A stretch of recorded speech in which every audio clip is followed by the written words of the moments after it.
Hi, and happy Monday. Dr. Scott Jensen here. I am running to be the next governor of Minnesota. Why am I doing a Facebook Live on Monday afternoon?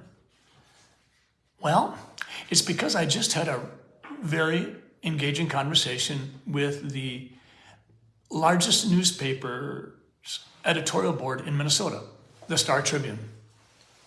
I was asked to participate in an interview with the editorial board, which consisted of approximately 10 people.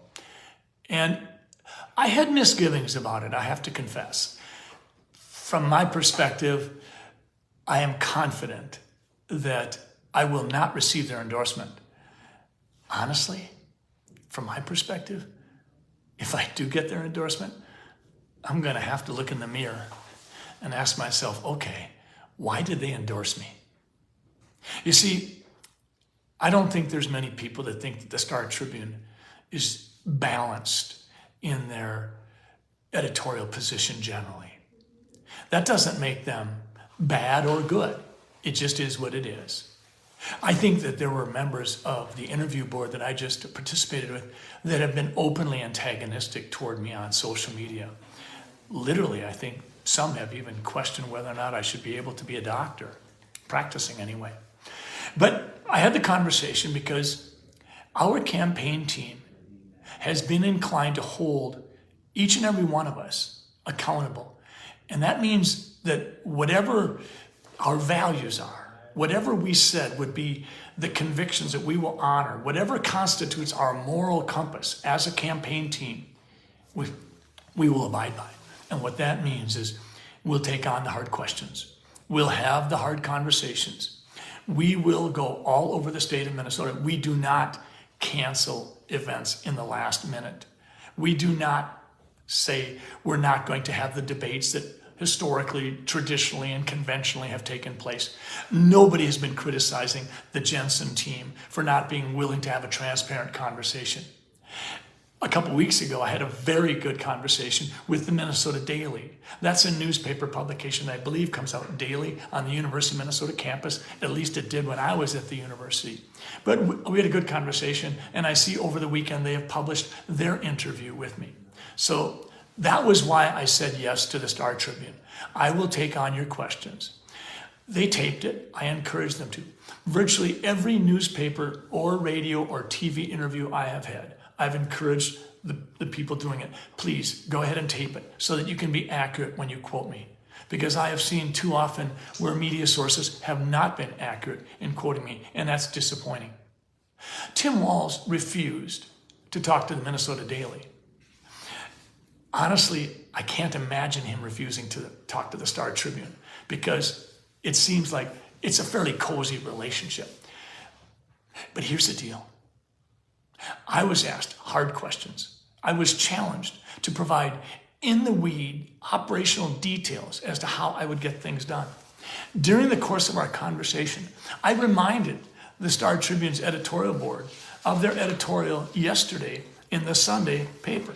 Because in that, what they talked about was that the quality of campaigning isn't what they think it should be.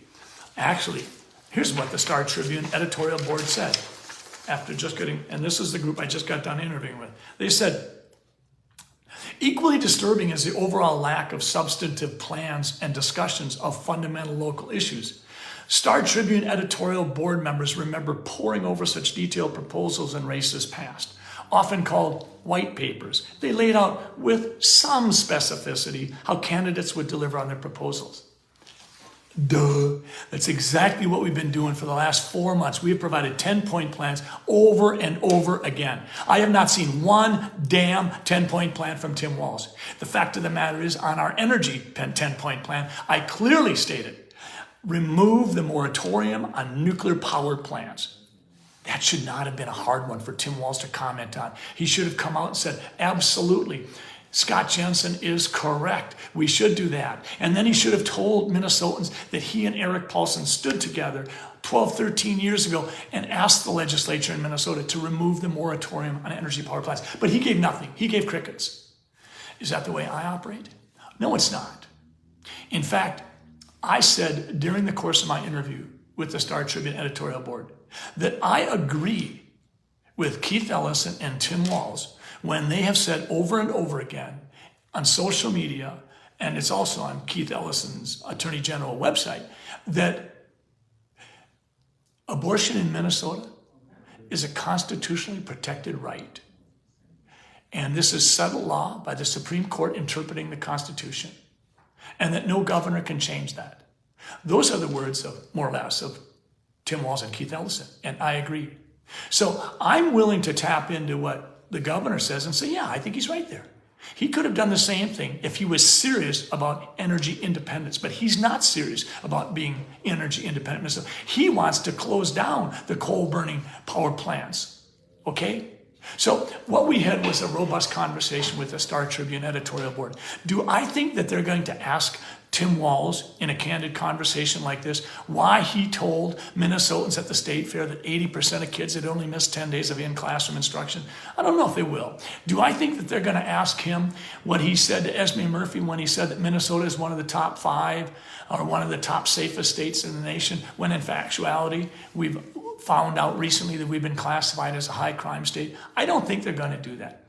Do I think that they're going to confront Tim Walz and say, why did you say on the Jason DeRusha interview that the reason you let the 3rd precinct burn was because that was the best advice of law enforcement? I don't think they're going to ask him that. You see, a lot of this stuff is already, the die has been cast. I get that. But I had the conversation with the Star Tribune editorial board because there are many good people on that board. I read the paper, even though some people criticize me for it. I read it every day. And I thought that the article today written by Doug Tice was interesting because he made the distinction between election denier and perfection denier, saying that you can have concerns about the trustworthiness of our elections and not be an election denier.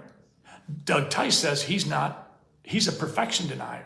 And actually, Steve Simon would probably be that as well, because Steve Simon has said in committee that every election has some level of shenanigan going on, whether it's harvesting, vouching, abuse of absentee ballots, whatever. But the bottom line is, folks, we have stayed true to our word. Almost 2 years ago, my wife and I said we're going to run for be governor. We said we're going to speak the truth. We're going to respect all people. We're going to be unflinching. We're going to speak for all people, and we're going to trailblaze the issues. I don't think the editorial board will hold Tim Walz to that same standard that I hold myself to. But I had the conversation with them, knowing full well that I will not receive their endorsement. If I did, I'm going to have to go outside and see if hell froze over. I'm quite confident of that.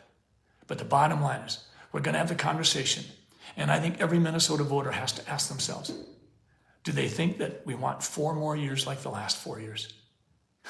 Because if you think this is one Minnesota, you maybe better go out and check outside, see what the temperature is. Hell might have frozen over.